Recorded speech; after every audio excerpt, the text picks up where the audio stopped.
Bill Belichick, a hard no. The Jets hire a defensive coordinator, and the Giants lose the guy they were hoping would be their offensive coordinator. We'll break it all down. A wild offseason in the NFL. Oh, wait, we're still in season. The Super Bowl is in less than 2 weeks. The Manchild Show with Boy Green Digital starts right now.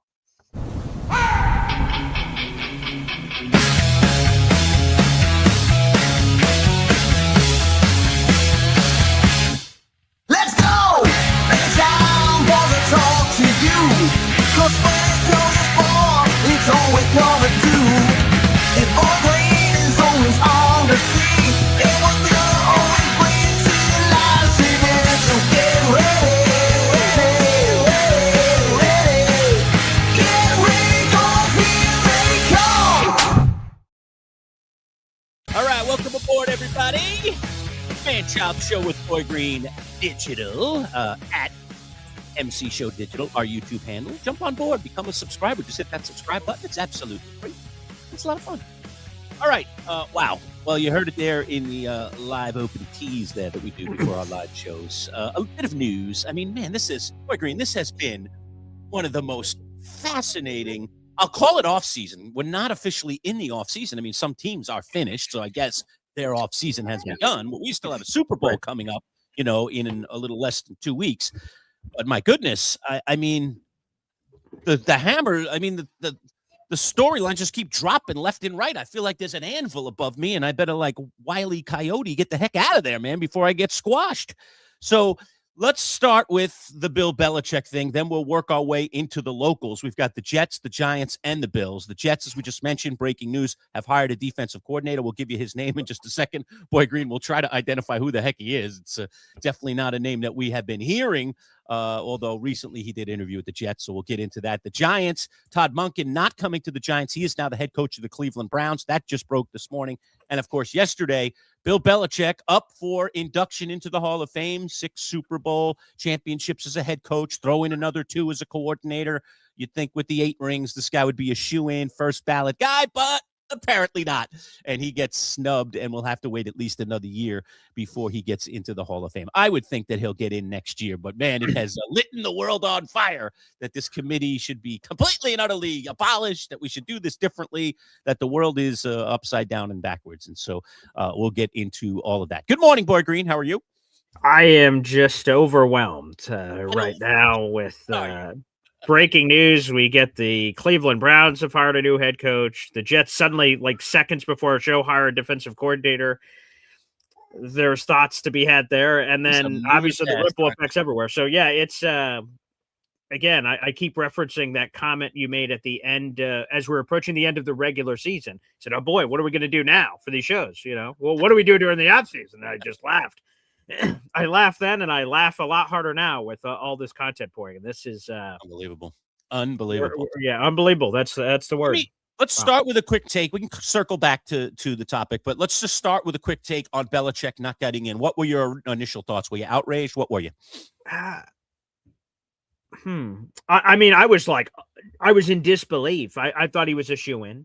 Now, there's a piece of the puzzle, maybe I'm wearing the Hall of Fame hat. There's a piece of the puzzle that maybe fans don't understand. The rule change that occurred here is that typically when you play, whether coach or player, you play your final snap 5 years after that point, you're first eligible for the Pro Football Hall of Fame. That's when you're first ballot. Right. Now, they made a recent, that's still the case for players, but there's a recent change to coaches. Now it's 1 year after they change the rules. So like as soon as 1 year later, I'm trying to think of an example. I mean, Belichick, I guess, is the example, but he's coaching right now in college football. But like if Parcells was still here and he retired today on January 28, 2026, a year through the cycle, boom, he's eligible for the Hall of Fame. So I'm going to be honest, I don't love that rule change. So I've heard that's one of the reasons that some voters went against it because they didn't like the change. Like Belichick should have had to wait like everybody else. So to me, that's an interesting plot twist. But no, I mean, as a Jets guy, you're not going to find someone on planet Earth that hates Bill Belichick more than me. I hate Bill Belichick. I hate everything about him. But I respect what he was able to do. And while, yes, every Jets fan in the universe is going to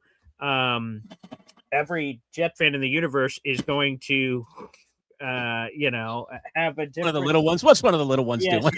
yeah. He's. I have to deal with Mookie every day. You've got the little ones to deal with. They can get in even more trouble than the dog can get in. Yeah, Dada. Yeah, it's good to see you, buddy. No, sorry, a son broke into the lair over here. Yeah, thank you, honey. She's a super mom over there. No, I would say on Bill Belichick, while any Jets fan in the audience ribbed Belichick, rightfully so, for Deflategate and Spygate, and I hate the Patriots, so it's easy fodder for me. If I'm being honest, now, you get me on top of the mountain, and I'm telling the truth. Yeah. A lot of us played it up.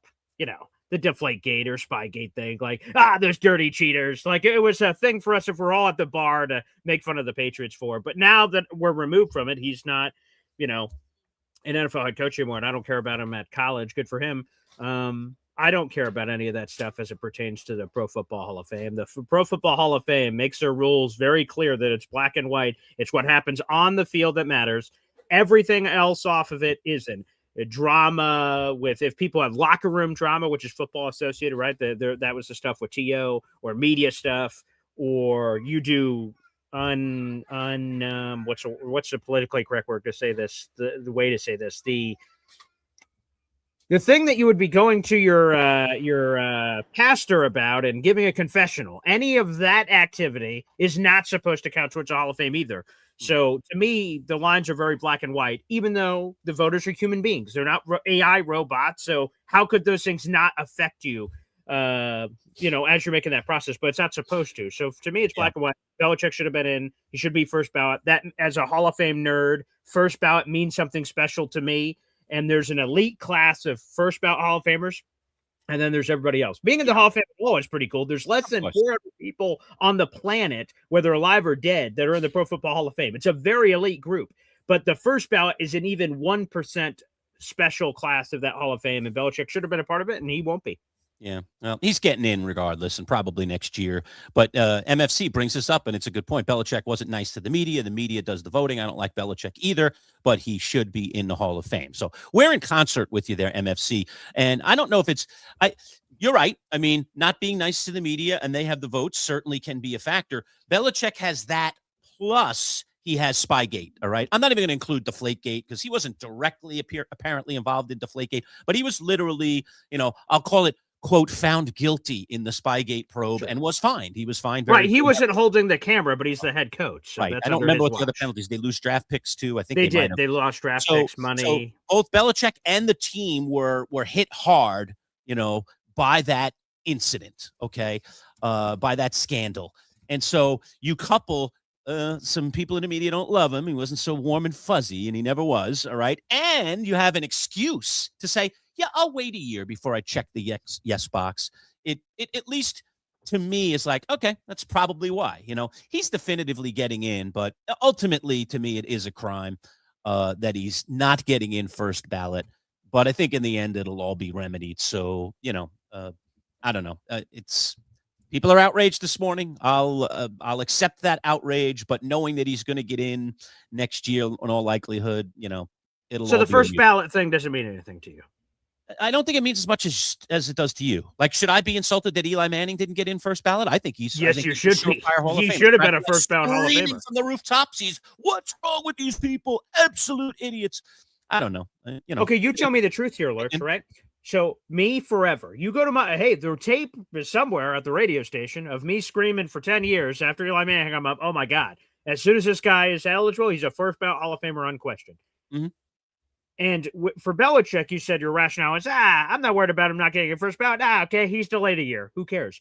With how badly Eli Manning missed the Hall of Fame last year, that says to me that it's not some shoo-in, that he's just going to be in year two. How few votes he got. Yeah. Right. So that to me, right. We could say on Belichick, fine, you're getting in next year. You get slapped on the head for 1 year. And especially with the outrage. The outrage was much louder for Belichick not making it versus Eli Manning not making it last year because he's a polarizing guy. If I'm a Giants fan, I'm much more worried. I'm like, oh my God, when does this guy get in? If I think, again, to me, first ballot, but I'm not voting, so it doesn't matter what my opinion is. Yeah. But yeah, I'd be more worried if I'm a Giants fan if he Well, gets in now. you're right or about when it that. happens. And to be honest, and let me just get this out here before we start getting a million comments. I'm not trying to compare Eli Manning to Bill Belichick. I mean, Belichick has the Although Eli beat Bill 8 Belichick rings. twice. He did, but he has the 8 rings, including the 2 that he had as coordinator. So, I mean, 6 as a head coach.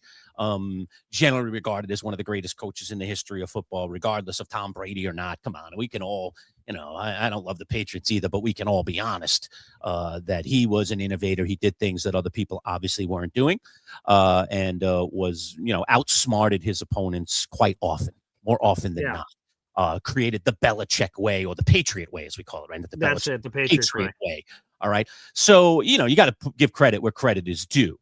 So I'm only making that comparison because I'm a Giants fan, and you asked me, is it a big deal? And I'm like, I don't think I don't stand on the same bully pulpit that you do about this particular issue. And I think, frankly, Boy Green, that's not because it's not an important issue or whatever. I think sometimes some things are more important to some people than others. Of course. You obviously take this Hall of Fame thing in reverence. I have said for a million years, I think the Football Hall of Fame is a joke compared to the Baseball Hall of Fame, because in the Baseball Hall of Fame, it is hard to get in, and you have to be great. You have to be excellent. And they turn away these really good people year in and year out. And you're like, man, how is that guy not a Hall of Famer? In the Football Hall of Fame, it's basically like, come on in. Everybody. There's less than, I challenge that. You said that. Let's bring in a few more this year, yada, yada, yada. We've had this discussion for 10 years. You want to smash it again? Well, I just want it to be known. You have said this for years. So you're consistent. So I'm not saying these are new thoughts. I'm changing my stance. It's much easier to get into football than it is baseball. Period. End of story. Definitely not true. There are less than 400 people on. There are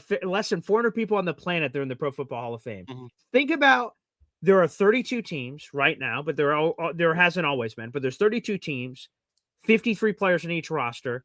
Do the math of how long football has been around. For less than 400 people to be in the Hall of Fame versus how many people have ever played this sport, we're talking about an incredibly small percentage of people. It's small. So we look at the numbers. It's a pair of saloon doors at the Hall of Fame. Pair of saloon doors, anyone can walk in. That might be an exaggeration, but it's not. The guidelines to me are not as stringent as the Baseball Hall of Fame.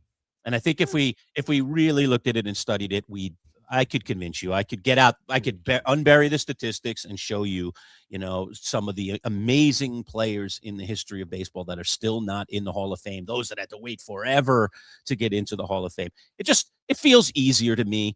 How many do they I don't remember the numbers anymore. We had this discussion so long ago when I looked up all this stuff, but football lets in how many guys each year? Isn't there a particular number? Some of the rules have changed a little bit. Right, because there's Yeah. So long story short, you can have between like 5 and 8 candidates. There's a senior thing now. There's a special contributor. So there's a couple other rule changes that happen, but it's sort of like a little less than 10 people get in every year.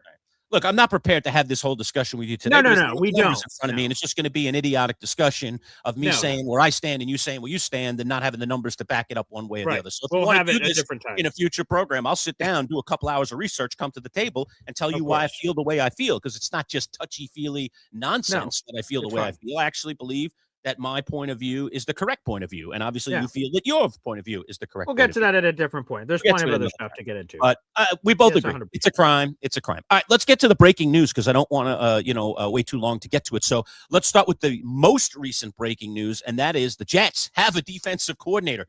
You wanted Jim Leonard. You wanted to, your little so on Wink Martindale. Didn't sound like that interview went all that well. Here's your guy. Tell us all about him, Boy Green. Yeah, I'll tell you what I know. Brian Duker is the next defensive coordinator of the Jets. And if any of you are listening in your car or your phone and you go, who in the hell? Pull over. Yeah. Get off the road. Right. Yeah. Who in the hell is this? That's a proper response to have for Brian Duker. Over the last 2 years, he was the pass game coordinator and secondary coach of the Miami Dolphins. He does have a long history with Aaron Glenn that dates back to the Detroit Lions days. So he does know who this person is. He virtually for 3 years, I heard 3 years. Yeah, right. So they have a history. Here's where it gets weird is, so the Jets interviewed 8 people for the job initially, like 2 weeks ago. We saw the list. Of 8. Right.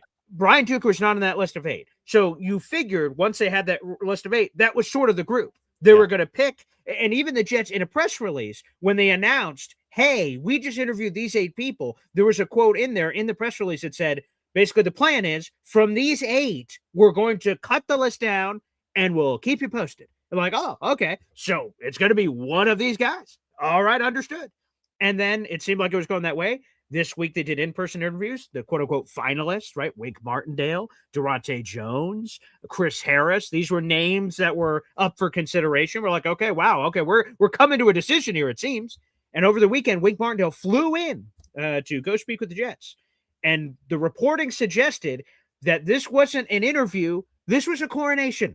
Wink Martindale was going to say, hey, here's your office. Hey, here's some nice restaurants in town. Kissing babies, crossing T's, dotting I's. That's how Connor Hughes of SNY reported this Wink Martindale, the Wink Martindale visit from over the weekend. Apparently, did the Jets, by the way, borrow Steve Tish's private jet to go pick up? I'm unaware of that. Bring him in. I don't think that. I'm unaware of those details. And Wink, no. And long story short, Wink doesn't get the job, obviously, initially, and then days go by. What the hell's going on here? And then yesterday, the Jets interviewed this guy on their screen, Brian Duker. And you're like, wait a second, a virtual interview with another candidate. Is the search back open? What the hell's going on here? And so now he's the guy. So what this really means. Yeah, you and I are already talking about this. This is what it really means. Go ahead. Yeah. And the truth of the matter is Brian Duker, I'm sure, is he's going to get a defensive coordinator paycheck. Good for him. That's probably good money. But this means to me, hello, defensive coordinator Aaron Glenn. He is going back. And yes. I believe he will be calling plays. Nothing's official yet. In terms, it is official. They've hired him from Tom Pelissero. He's a well-respected journalist. I mean, the Jets haven't announced it yet, and I'll keep an eye on my phone because statements and other things are going to come out from the Jets to make that official. But I would imagine shortly thereafter, AG is not set to speak officially for a month unless they do a press conference going on this. He is going to call plays. And to me, I will say this. Now, is he calling plays because he couldn't get someone decent for the job? Yeah, maybe. I can't lie. That could be how he got to the result. But regardless of how he got to the result of him calling plays, which I believe is fully going to happen, AG is going to go out on his sword. And I respect that. If it works, he's going to get all kinds of credit. Look at AG. This is why he was hired in the first place, for calling plays in Detroit, rallying that group. That's how he got on the Jets' radar. Bing, boom, bam. He's the head coach. So if it works, he's going to get a lot of credit. If he fails, and I'm AG, I could wake up every morning and look myself in the mirror and say, you know what? I call plays the final year. I put it on me. I didn't hire some other random guy that said, hey, buddy, you run the defense. If it goes to crap, I guess I'm fired. So AG, whether it works or fails, you guys can do whatever you want in your audience. I don't tell you how to fan. But what I would tell you is this. For AG, me as an individual, I respect the heck out of AG doing this because that's what you should do. If your job is on the line, and by all accounts it is, you just do it yourself. Then do it yourself. Don't send someone else to whatever, all those, I'm going to blow up all those stupid quotes and phrases about don't send someone else to do your job or something, you know, whatever that saying is. Like AG is doing that. So let's see. Now the pressure's on him and we'll see if he could do it. If it flops, and here's the good news, right? This is before free agency draft. AG's going to get to pick all his guys. There's no excuse. He can pick and sign and add all the guys that he wants to his defense, and this is now his defense. Last year, Steve Wilkes' defense. This year, AG, it's up to you, buddy. Interesting. But I agree with you. I mean, this is a guy that he's worked with. This is a guy that probably is going to be his trusted lieutenant on the defense, and he's going to be, the general here when it comes to the defense. And I agree with you. To me, in a weird way, it does make some sense. If you're not going to have the big name guy, if you're not going to go get, I hate to call Jim Leonard a big name guy, but he was the hot name. Jim Leonard, hot name. That's a good way to put it. Of experience, or a few of the other guys that were on that original list of the Jets. Then why not just be the guy that does it yourself and take the heat yourself and be responsible for it yourself? It is, the side of the ball the guy played on as a player. It's the side of the ball that the guy already has, quote, mastered already, being a defensive coordinator in Detroit before he took this job with the Jets. So it all kind of makes sense. I mean, I think a lot of people are not going to be happy about this. That's for sure. No, definitely not. I think your Jet army is going to be, screaming from the rooftops. I'm what sure. the heck is this? We waited all this time. We interviewed how many people? 10 people, 8 people, whatever it ended up being, probably 10-ish people by the time it was all saying dead, because it sounded like they went away from the list. Duker was not on the original list. So he was not. He's on the list. So let's say they interviewed in the neighborhood of 10 people. And then it was like, yeah, basically we'll hire Duker or AG. That's kind of what they're saying here. It's like, well, then what was the waste of time process? But as you said, maybe the waste of time process was they couldn't find a really good guy that they agreed would, be able to really take over the defense. Therefore, if I can't find that guy, I'm not going to swing with some guy who's really inexperienced and I don't trust to call the plays. I'll just get a trusted lieutenant. He'll do all the things that I need done when I'm working over here with the offense or the special teams. All right. Meanwhile, when we get into games, I'll be calling those defensive plays. I'll be talking directly to that defense. I'll be the guy that's monitoring that side of the ball more so. And we've seen this in the NFL before, whether it be on the offensive side or the defensive side. So we're going to see it again, and we're going to find out if he fails or succeeds. That's simple. Yeah, and I would just add this on to the mix here that, and oh my goodness, I think before I even get to that, Lurch, for the first time, we have memberships being gifted on our channel. 5 Manchild Show with Boy Green digital memberships were just gifted, Lurch. Wow. Mama, there you go, baby.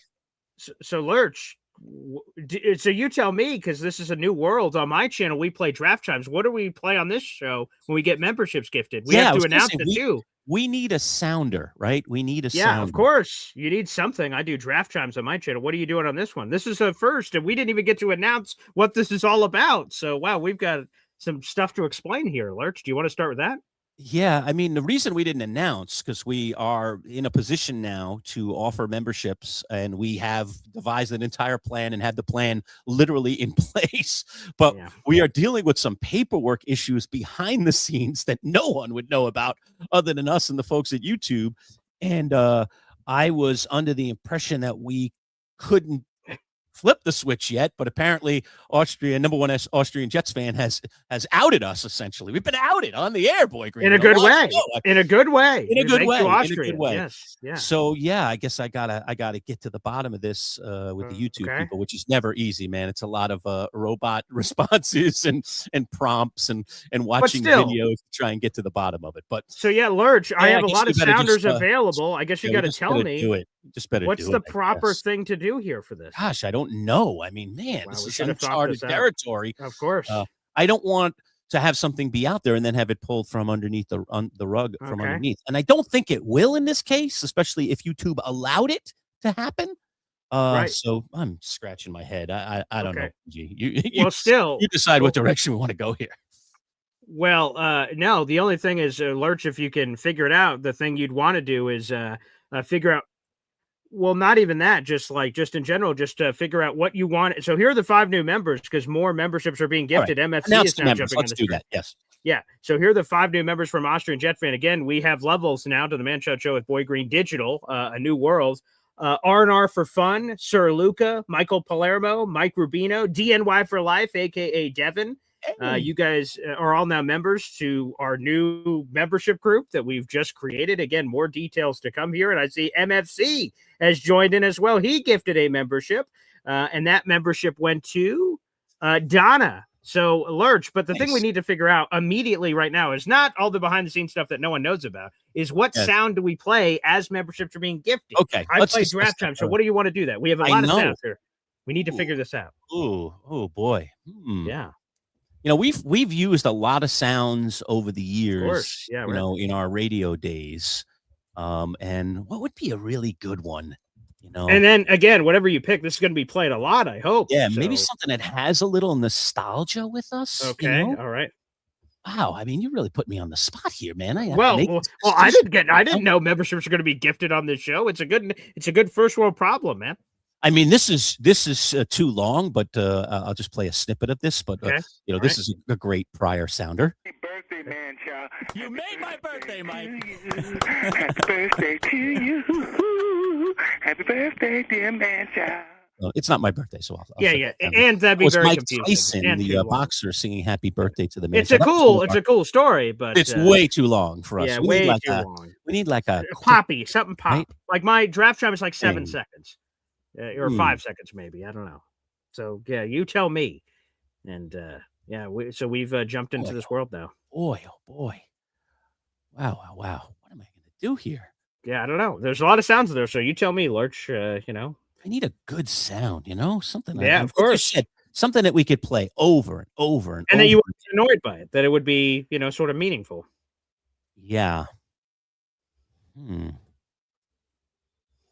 I mean, I think we really need to cook up something special for Oh, this. so not even something that we currently have? Yeah, I was already Wow, thinking okay. about that Okay. literally this morning, and then we had our little behind the scenes hiccup, and I was like, looks like we got to wait before we can do this because I'm having a little hiccup behind the scenes with the YouTube world, Okay. and so I didn't think YouTube would say, "Oh, go ahead, click here, and you can become a member yet," which is why we haven't talked about the Of memberships yet. course, but now it is, so. But now it is, so it's on us. So I guess we're outed. Like we were outed essentially before we were Old ever Jake out. saying an NFL theme or something fun. So Raiders theme, that could be. Wait, we have that available. So that would make sense. Just play a little bit of that. Although Little we get autumn the autumn wind. wind for the NFL, Yeah, so no, like we no play that autumn winds. already. Yeah, I love it. It's Uh, classic, but oh, what no. about this, Lurch? How about this? You're the best around. Nothing's gonna ever keep you down. It's sort of poppy, quick. It's a celebration. We're celebrating that people are joining the group. All right, I'll tell you what. I will agree For to now. play that little Karate Kid thing temporarily, but I want to come Okay. up with Okay, sure. I'm totally fine with that. So I need to get in a little bit of a think tank. I would like for it Okay. to be something that makes a ton of sense. Okay. Right. But for the time being, let's Okay. just do that. So For the sake of not sitting here for 20 minutes trying to figure out what the heck we're going to do. okay, so first off, that one was for Austrian, and this one. You're the best around. Nothing's gonna ever keep you down. Again, I want to give a big thank you to MFC and Austrian. I know we have a lot of weird stuff going on behind the First scenes. in the door. It is both of you. So we will put you down. And Lurch, we should, if you have a notebook by you, write these two names down because it will be important later. Yeah, hold on a second. Yeah, let me. All right, stand by a second. I'm gonna just shut my camera down for a quick sec. All right. Okay, great. Okay, so what we're going to do is Austrian and MFC. You don't even know this, but you guys have just both entered something very special for doing what you did. We'll explain that later. So yes, if you gift any memberships here on the channel, we have something special cooking here for the first couple of you that gift memberships or join yourself. So MFC, you're on the list, and Austrian, you're on the list. So Lurch, if you have a notebook over there, write down Austrian and MFC. All right, so I'm writing it down. Okay, Austrian. Number one Austrian Jet fan and MFC. Put them on the list, and anyone else that gifts will enter this list, but we'll have to quickly determine how many people are on this list. But so you and I behind the scenes. Now we're getting Yeah. out on the air here, so we're just going to have to just unfold it here, and I'll have to clean up the mess later with you two. Okay, so I said to you off air when we were going to announce this, which we haven't yet, and now, like I said, we've been outed on the air because it is available, and you can again in all a of good you way. can This is a sit good there. thing, people. Yeah, this is a good thing. It's a good thing. All right, so but I said to you, the first 5. Now we have 2 already: Austrian Jets fan and MFC. All right. They didn't know that before they clicked that button, but guess what? By clicking that button, they have gotten a free prize, courtesy of the Manchild Show with Boy Green. Okay. Yes. So the free prize is this beautiful pint glass. Okay, here, let me go full screen for you, Lurch. You can go full screen with that beautiful Manchild Show with Boy Green digital logo. All right. So I will be tracking you guys down and sending you out one of these pint glasses on us that you can now drink your beverages from, whether it's an alcoholic beverage or a pop beverage or whatever it is that you drink. You can do that. Now, one of the things that you get to do when you can create, your little, I'll call it our VIP clubs. Okay. Yeah. Our little, connected, like Boy Green has the coffee club. All right. Yeah. So Boy Green and I have been talking for weeks about what are we going to call our club? What is our club going to be? All right. Yeah. And so again, because we have a long history together, hey, let's think about things that we've done in the past and something that makes some sense, so on and so forth. And so we circled back to this really cool thing that I had come up with a number of years ago in our fantasy football league. And that was to play off of the Seattle Seahawks 12th man thing, right? They call their fans the 12th man, one of the loudest places you'll ever play football in. All right. We just saw that this past weekend. All right. They called their fans the 12th man. So I came up with, hey, I'm going to name my fantasy team the 12th Manchild. I also happen to be picking 12th that year, so I thought it was a really, really cool time. Made a lot of sense. Get some sense, right? So our VIP club is called the 12th Manchild. So there you see on the other side of that mug is the original now, just unveiled, 12th Manchild logo. So we will have all kinds of merch and things, including this pint glass now with that nice 12th MC for 12th Manchild logo on it. Lurch, so, we have another one. Let's here you jump go. in here. Go, Here we Mike. go.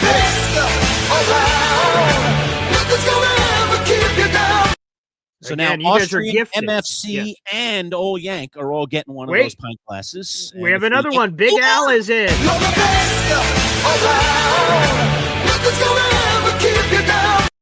And let's make this Right. clear. If you gift a membership or punch your own ticket. So far, I want to make sure we don't miss anybody. For all the people who have jumped in, Austrian gifted 5 memberships out to the audience. Thank you for that, I Austrian. read That's those awesome. names already. MFC, Mother Effing Chew, gifted a membership out to the audience. So he's on your list. Old Yank gave a membership out to the audience. Big Al punched his own ticket in. He Love it. became a member himself. So that is 4. We have one spot left, One Lurch, spot right? You left. said you're One giving more out 5? pint glass. One more Okay. pint for us all, my friends. Let's If have you a guys are, pint.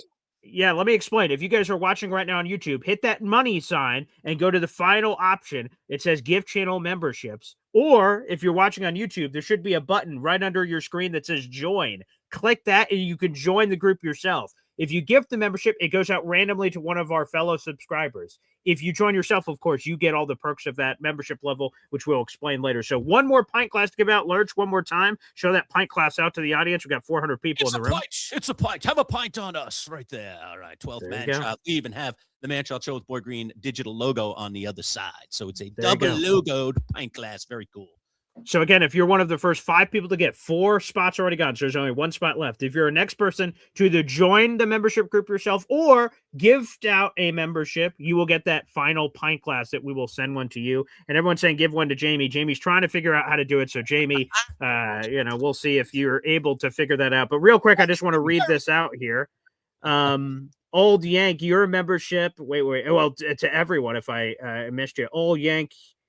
For some reason, it's not popping up for Old Yank. Okay, maybe YouTube's having an issue, Old Yank, so apologies if your thing isn't coming up. But, I see. Oh, Old Yank gifted a Boy Green membership. I see. That's why it didn't pop up the initial channel. Oh, I see. But still, I think you were trying to do it. So that all, you're on the list. That all counts the same, but I suppose so.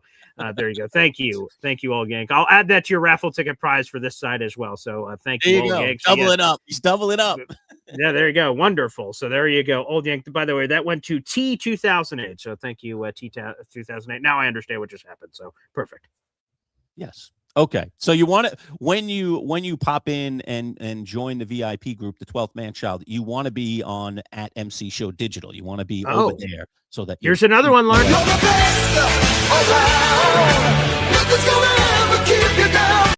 MFC, after gifting a membership to the audience, has now gifted himself a 12th Manchild. So there you go. Nice job, MFC. Does that mean he gets 2 pint glasses? What do I do Good there? How do I question. I'm not handle sure. that? Yeah, we'll have to asterisk. Maybe give him another gift. You have all those items you're giving away. Maybe throw that in the glass. I'm not sure. But All right, yeah, maybe. MFC, welcome. All right, This is super exciting, everybody. So thank you, everyone that's joined.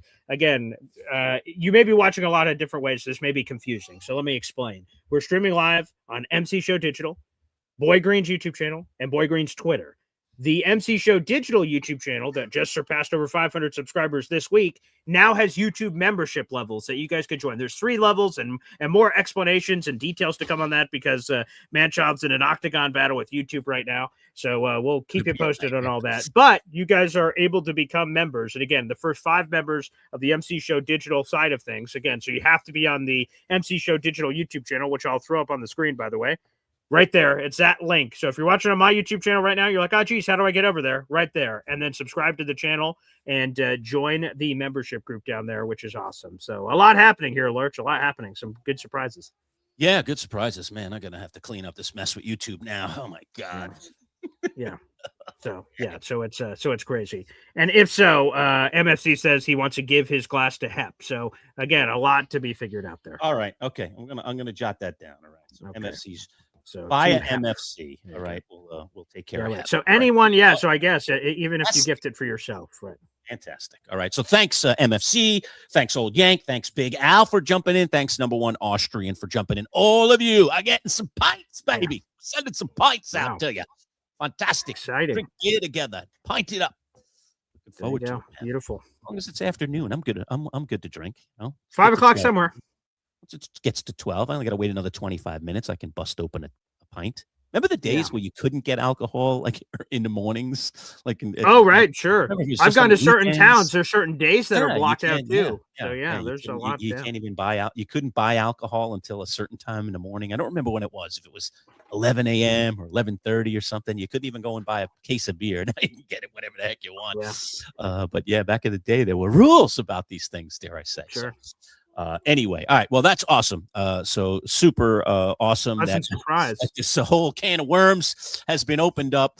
And we'll go through the process of explaining to you how our 12th Manchild VIP situation is going to work. We've got a couple of cool levels that we built, so we'll talk to you about the levels and why you might want to be at level 1, level 2, level 3. We have 3 levels that we built in for this, and there's some really unique things that are built into each level. So we'll talk more about it, hopefully, as I unravel my mess with YouTube. I'm hoping by the time we hit the airwaves next Monday for our live show that maybe we're in a better position to just say, okay, we got this thing, it's locked and loaded, and we're good to go. Otherwise, Manchild's got himself a big mess to clean up. So anyway, not anything for you guys to be concerned or worried about, but we will. Hey, there it is. Old Yank has officially punched his ticket on the side.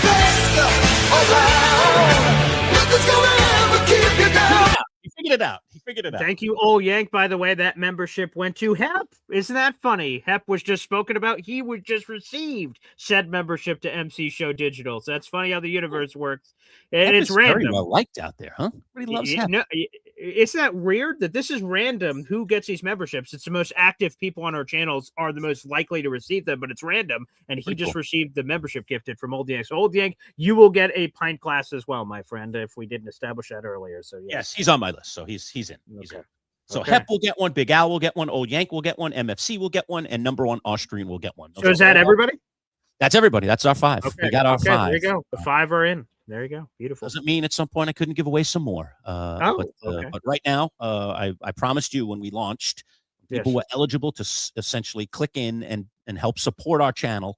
And every channel needs the support so that we have resources to do the things that we want to do. We have the resources to go out and get cool items to raffle off, to gift out, to do fun stuff. So that's all part of doing this. So fantastic. Huge thanks to all of those that jumped right in. So thank you. So more giveaways to come, as they say. More to come. Yeah, there's a lot of things to get to. I see we have people coming in and out of the room, so we just have just under 400 people in here. Like the video, hit subscribe. We appreciate you no matter where you're watching. It's no longer breaking news, but in CBW, I see that you said the Jets have a new defensive coordinator, as if we're ignoring it. I want to make sure we're not. We did just talk about it, but to bring it back up. Mugshot one more time. Boy, that thing looks like a mugshot. It does. This is Brian Duker. Hello.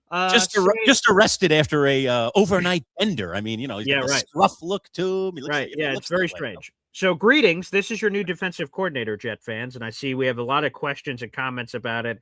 I'll throw this up first from T, who just got gifted a membership on the Boy Green channel. Thank you, T. How do we feel about Duker as a coach and in general? Again, this is basically, let me just give you the plain Jane history on Duker as it pertains to you guys. He's 36 years old, so he's super young.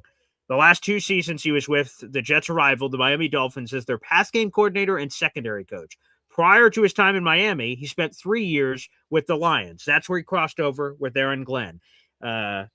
Duker was the defensive backs coach in 2023, the safeties coach in 2022, and the defensive assistant in 2021. So he exponentially kept rising. So that's a nice little sign there for climbing up. But what I think, again, the real story here is not Brian Duker, with all due respect to Brian Duker. I think the real thing here is that this random guy, I keep saying with all due respect. So I guess if I say it once, it sort of carries over the rest of the conversation. We got it. So Duker is not going to be the play caller, in my opinion. He has no play calling experience in his background, as Rich Samini noted on social media. This means Aaron Glenn is going to call the plays.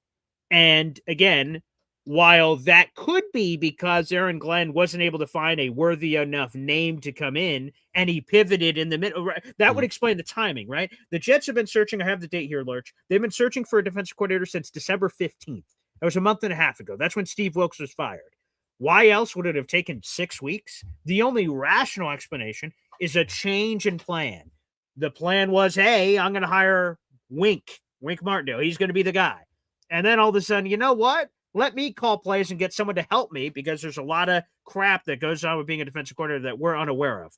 I'm going to hire a trusted lieutenant. You use the terminology beautifully. Yeah, I'm going to have him. He's hired a trusted lieutenant who's not going to swim upstream. He's not going to swim in the wrong direction. He's going to swim in the same direction. He's a loyal soldier, 100%. And what Aaron Glenn says goes. So he's found a lackey to be his guy and do whatever pencil pushing work that is required for a defense coordinator, game planning, film study, all this stuff, and say, hey, feed me what I need, and then I'm going to call the plays on Sunday. Now, again, go ahead. I was going to say, what would be fascinating to me now that we know that this is the case, and we know the Jets at this point, unless they trade or do something else, have those 4 picks right in the top 41, I think it is, right? 44. 44 picks in the top 44. So they got 4 picks in the top 44. You can get, a lot of, you should theoretically get 4 impact players, of course, you better. There's the top 44 guys in the NFL draft. If you choose wisely, you can have 4 impact players. You can have 4 guys that definitively you're going to see on the field. And, are all of them starters? You hope that they are, to be honest. Oh, they better be in the top 44. Absolutely. Yeah. Okay. So 4 potential starters. Let's just say that. All right. Sure. Now, does AG, who clearly has a lot of power in this organization these days, no doubt, is he like stacking that defense now with young talent? And, now he's running the defense. So the defense goes out there and has themselves kind of a season, and he's the one kind of heading up that thing. I know he's the overall head coach. Does it again buy him a little bit more credibility that he can handle this job as the HC? In the end, I think it's going to be wins and losses anyway, but it's an interesting, intriguing thing now about what direction the Jets will go with these 4 early picks, knowing that AG is going to be even more connected to the defense than we thought he was a week or so ago when they were interviewing all these, in some cases, big name guys. Yeah, it's an interesting way to put it here, Lurch. But again, if he was the defensive coordinator, that'd be one thing. The fact that he's the overall head. Now, don't get me wrong. I'm sure Aaron Glenn was embarrassed last year, even though he wasn't calling plays. He's still the head coach. He's labeled, even though he hates that label. He's a defensive guy by heart nature. He played cornerback in the NFL for 15 years. He's got a long defensive history. He doesn't like being called a defensive coach because it insinuates that he doesn't know offense, and he says he hates that. Someone else has to handle that. Yes, right. So long story short, though, of course, his respect, dignity, and pride. He wants to get talented here and immediately turn this unit around. See. I'm a genius about defense. I told you guys it was, but he also doesn't want to have the offense completely implode either, because that was embarrassing last year. So no, I think but there's no question, Lurch, to your point. I think there is a general motivation from Aaron Glenn that I need to get this defense right. And I don't think the talent's there. So these four picks inside the top 44, there's going to be a lot of defensive talent to upgrade that unit with. But again, he can't just ignore the offense. And we need to see who that hire is. Does that hire come in here very shortly? Does he really start finalizing the staff over the next 48 hours? That I will be curious to see. Yeah. Now, today's broadcast, by the way, brought to you by our friends at Bayberry Automotive. Integrity in everything. Let me just take 30 seconds, Boy Green. We'll hear from our friends at Bayberry. When we come back, let's talk about the solution that hasn't been, or the problem that hasn't been solved with the Jets yet, and that is the offensive coordinator. Who's doing that? You like the idea of Frank Reich or not? We're going to talk about that when we return. Manchild Show with Boy Green Digital. Stick around. We'll be right back. Integrity is a word that some people just throw around in life. But at Bayberry Automotive, integrity is everything. Integrity of their mechanics, who are all experienced and certified. Integrity in the work they perform, with nothing but 5-star reviews from satisfied customers on Google. Integrity that goes along with family. A family-run business that treats you like one of their own. Integrity in everything. Bayberry Automotive. BayberryAutomotive.com. Located on Route 57 across from Bayberry Plaza, the premier choice for auto repair in Liverpool. Now, second location on Morgan Road in Liverpool as well. So another place to go get your car fixed. Really trusted our friends at Bayberry Automotive. So if you live local, go see those guys. They are fantastic. And I say that from firsthand experience. Boy Green and I both go to Bayberry for our repairs and our maintenance, and they are terrific. Take care. Great care of their customers, and not just because we're, YouTube guys. They take care of everybody. Yeah, I see it. Sure. I see it when I'm sitting in the waiting room, how nice they are to people, how good they are to people, how fair they are with people. So go see our friends at Bayberry today. Okay, so let's go to that question that I posed right before the break there, Boy Green, and that is, okay, you got your DC, little Lieutenant Yes Man over here, Mr. Duker. What about the OC situation? If Aaron Glenn's going to be spending all his time over here making sure that the defense is stacked up right, then you need somebody who's really in my opinion, experienced and capable to really be handling the other side of the ball. Frank Reich's name has come up. How serious is that from your sources, all your Jets guys, Boy Green? And do you like that idea? I can tell you from afar as a Giants fan, I think it makes a lot of sense to me.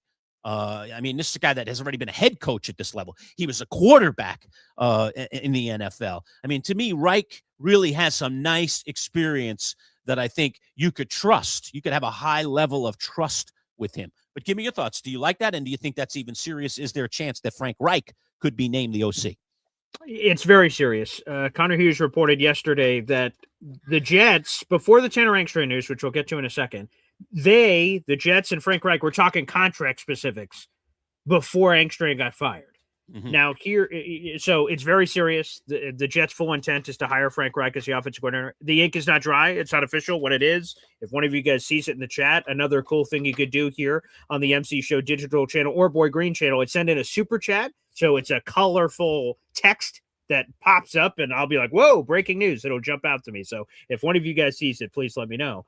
But yes, Frank Reich, that is very serious. But with the Jets firing Tanner Engstrand yesterday, their initial plan was to hire Frank Reich in a senior level role, passing game coordinator, quarterback coach, something of that nature. If they would have done that, the Rooney Rule states that the Jets must interview one diverse candidate. And once they do that, they can hire whoever they want.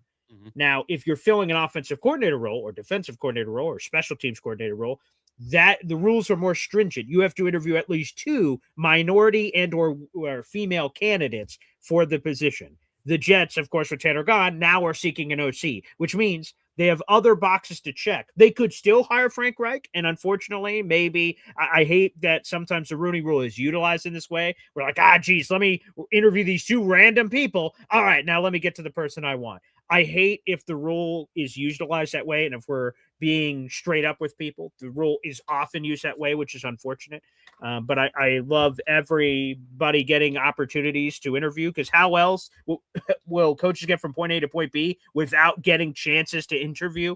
So hopefully, even though the spirit of the rule is often misused, that hopefully that its true intent is utilized for people. But long story short, the Jets could still hire Frank Reich, but it will now be delayed somewhat with other interviews. Earlier this morning, they interviewed, let me make sure I get this name in front of me here. The Jets interviewed the Dallas Cowboys tight ends coach. There was a story about it this morning, and that just goes to show you I can't even remember his name off the top of it. It's a unique name. His name is Lunda Wells. He is the tight ends coach for the Dallas Cowboys. Now, technically, this could just be a Rooney Rule interview, and according to Zach Rosenblatt of The Athletic, he is not considered a serious candidate. So, unfortunately, it seems like they're checking boxes off the Rooney Rule to get to where they want to go, which would then be Frank Reich.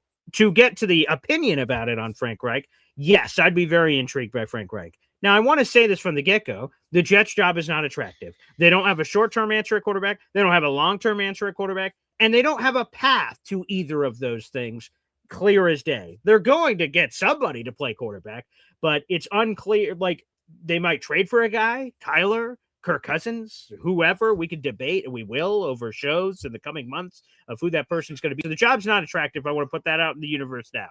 But with all the circumstances being considered, Frank Reich has forgotten more football than I'm ever going to know. He was a longtime backup quarterback in the National Football League. He was a head coach twice for the Indianapolis Colts and the Carolina Panthers. He was an offensive coordinator at the NFL level for 4 years, including 2017 when he won a Super Bowl as the offensive coordinator, and the quarterbacks were elite that season. Carson Wentz was having an MVP year, and then Nick Foles was magnificent in the playoffs, had 9 touchdowns to 1 pick, 70% completion percentage, averaged 300 passing yards per game throughout the entire playoffs. He was awesome, and Frank Reich deserves a lot of credit for that. He did not call plays for that team, but he deserves a lot of credit for the offensive success and quarterback success. So, yes, if Frank Reich ends up being the guy, and to your point, Lurch, about AG handling defense and someone else handling offense, Connor Hughes described the job that Aaron Glenn is attempting to fill on offense is he's looking for a, quote, head coach of the offense. That person will have full control over personnel, game planning, coaching staff on the offensive side of the ball, and basically AG is set to hand the keys to the franchise offensively to whoever the hell this person is. So, All right, here's a couple of good comments coming in. So hold your Yeah. thought just for a second, BG. Here's a quick little question. I like this one here.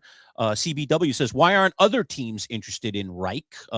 Good point. Yeah. I mean, it feels like Frank Reich's been out of the mix here a little bit for a while, Yeah. and this would be kind of a, dare I say, a comeback of some sorts, if that makes any Sure. sense. Two things here. First off, he's been most recently at Stanford. He was hired by Andrew Luck. So let's tell the full story here. Andrew Luck gets hired as the general manager of Stanford. He makes a comeback. Stanford, that's where he plays. And they needed a job to be filled in a very minimal amount of time. They were in a state of transition.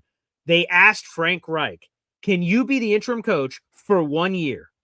We don't care what you do. You could win the national championship. You could not win a game. It doesn't matter what success or failures you have. We need a transitional coach to get us through this period of time." Andrew Luck and Frank Reich have a great relationship. So he was the interim coach, and they went like 4-8 or something. And that was actually a pretty good year for Stanford over the last couple of years. So they had a mediocre record during his time there, but whatever. Most recently, so after he did that angel role as a head coach for a year, he's now in an advisor consultant role for Andrew Luck. Now, to answer the question, why aren't other teams interested in Reich? From everything I've heard, Frank Reich is strongly considered retirement. For those who don't know, he's got a very strong religious background. After his playing days ended and his coaching career began, he was actually getting into preaching. He was going to do what his father always wanted. And after the wonderful playing career ended, he made tons of money. He was going to become a pastor. Yeah. And then all of a sudden, a higher calling gave him a chance to go back to coaching. And he went to coaching, and he's been on that coaching journey for 20 years. And then now that we've gotten to this most recent, sort of stoppage before Stanford, he thought he was going to just retire. And now Mama's calling home once again. Mm-hmm. AG is his former Jets teammate from 1996. And I'm not privy to the conversations that Reich and AG had privately, but I imagine AG said, "Hey, buddy, can you help me out? You were my quarterback. I want you to be my quarterback again, the quarterback of the offense. I'm in a rough spot. I need you, pal." And Frank, the guy that he appears to have been this entire time, is like, "You know what, buddy? I got you." And again, it's not a charity. He's going to get paid millions of dollars to do this. So it helps both. AG needs a guy that he trusts. Frank is clearly a guy he trusts. And Frank would love a bag of money to do it. So, and back in the NFL. You make a return for a friend. Yeah, it kind of makes some sense to me, the way it's put. And the guy's not out of football. He's just in college football right now out at Stanford, which, by the way, is a pretty darn nice place. If you've ever been to that lovely campus. Here's an interesting one. Our former intern, Alex. Remember good old Alex Brooks? Oh yes. Old here is his handle, Alex Brooks Media. He says, former intern Alex here. Does Kevin Patullo intrigue Boy Green as the next offensive coordinator? Boy Green, you like the idea of Patullo? Actually, I have a question for Alex out in our audience. Alex, does anyone intrigue or is any individual intrigued by the Eagles offensive coordinator job? Because I see they just keep getting rejected over and over again. Brian Dable said, "No, I'm good. I'm going to go with Saleh." Like literally everyone on the planet has rejected your Eagles, Alex Brooks, for that OC job. So everyone thinks the Jets are an embarrassment. What the hell's happening there in Philadelphia? So no, Kevin Patullo does not intrigue me. I saw the Eagles fans egged his poor house in the middle of the season, for God's sakes. You Eagles people are animals. This is a random side. They're animals. You have won 2 Super Bowls in the last 10 years. 2. And you've gone to 3. And you're booing your team. And those were, by the way, the 2017 championship, which I referenced, by the way, full circle, Frank Reich, championship OC for the Eagles team. Alex now asking a question. It all comes full circle. You had never won a championship in your history. You win one in 2017. I'll just tell you this from a Jets fan. And while we have a Super Bowl, it was way back when I was negative 30 years old, but we still have one. Like, that championship carried us for like 50 years of Jet fans going, at least we got that one. For Eagles fans, I thought there would have been a give or take period of at least a decade of like, you're feeling pretty good with 1 championship, let alone 2. And Eagles fans are constantly complaining. You guys are the worst fans in history. Oh, so ungrateful, so unsatisfied. It's disgusting. Unbelievable. Alex is an Eagles guy, right? I'm trying to remember. He is. He's a big Eagles guy. That's what I've been saying this whole time. Yeah, he's a big Eagles fan. I'm just saying I don't know if it's just Alex, but Eagles fans in general are incredibly ungrateful. Give me that. Go to 3 Super Bowls in a decade and win 2 of them? Oh, that sounds pretty nice to me. Unbelievable. He's coming right back at you. That was a great year, Paul. Yeah, I bet it was. Nick Foles has a statue outside of the airport or something down there for the Philly special. That was a very magical year for Eagles fans. Unbelievable. Alex, appreciate it, man. Appreciate the Eagles love there. Appreciate the thought. So log on to fire, so to speak. Yeah. But Boy Green, Kevin and, Patullo, his hell Jeff no. faithfuls, not buying it. Just not buying it at all. Come on, get the hell out of here.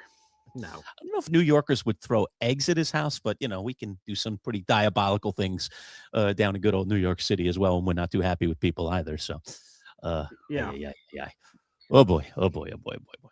Wow. Anyway, okay, let's flip the script for a moment here, Boy Green, and get to the other breaking story that we're now almost an hour into the show and haven't even talked about at length, and that is bad news for the Giants, good news for the Cleveland Browns, at least on paper.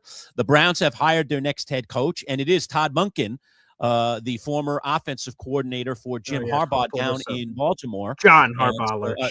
John Harbaugh, I keep doing it. Sorry. Keep correcting Just say me. Harbaugh. I thought that's what you agreed on, No, Lurch. right. I'm just never Cover your gonna get bases. Anyway, so John Harbaugh was hoping that his old OC from down there would come and join him with the Giants, but that is not the case because obviously he's going to take a head coaching job, even if it was with the crazy Cleveland Browns and that whole crazy ownership. Nonetheless, head coach is head coach, and Monken's going to get his first swing at it. He's got to have a heck of a defense to work with. And obviously, he is a very offensive-minded coach. So Todd Monken now out as a potential for the Giants offensive coordinator. So here we go, Boy Green. We're going to throw all our balls back up in the air and see who John Harbaugh can come up with. I wonder, there were some rumors. Ed Valentine talked to us a little bit about the possibility of Davis Webb making his way back to New York. I don't know if that's now on the table or was ever on the table for John Harbaugh. We'll have to see if that's the case or who else Harbaugh is considering for that position.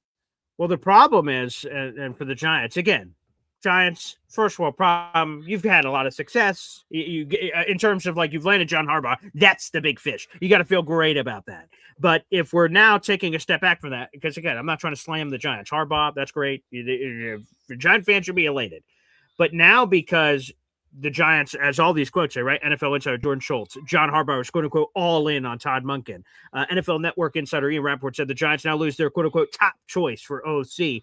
That's an important role. Jackson Dart, franchise quarterback, all these things. Very important Harbaugh role. is a CEO guy. He comes from a special teams coordinator background. He is a leader of men, all these different things. But he's not an offensive guy, not a defensive guy. So the support staff around Harbaugh is critically important, specifically with Jackson Dart in terms of having an offensive guy. So they need to quickly pivot. Now, the good news is Harbaugh is widely respected. He knows a million people, and apparently he loved Todd Monken so much he refused to fire him in Baltimore, which is part of the reason he ended up on the streets. And this defending of Monken, interestingly, he ends up being the Browns head coach, as we just talked about a second ago. Good for him. He's never been a head coach before, so I'm super happy for Todd. Man, Harbaugh's got to find the right guy. I think it's an attractive job. So, okay, let's play the game here, right? Mm-hmm. Jets, no short-term answer at quarterback, no long-term answer at quarterback, and no immediate path to get said quarterback. Giants, they have Jackson Dart, who's intriguing. Now, I don't know if we could call him a bona fide unquestioned franchise quarterback, and I'm not trying to be a hater. I don't know. He showed a lot of signs, and if I'm a Giants fan, I'm feeling good, but I don't know, hey, move over Josh Allen, Jackson Dart's in town. I get it. But it's an attractive job. So that's a good thing that the Giants have cooking for him is that, it should be an easy job to sell, but already a lot of prominent names have already been hired. Well, that's the problem, right? Is the pool gets a lot, there's less names in the pool. And so now which direction you're going to go, how you're going to go. Now, am I right about this, BG, that we're just down now to one head coaching opening with the Raiders? Is that the only opening now that the Browns have Cardinals, right? Oh, Cardinals, right. We still have the Cardinals. Yeah, so I think there's a few more. Let me pull them all Is up. it just Raiders and Cardinals now? It feels like let me filling see. all these up. The Titans got filled up this week, right? Yeah, I'm pulling up Mike Browns are now filled Garafolo up.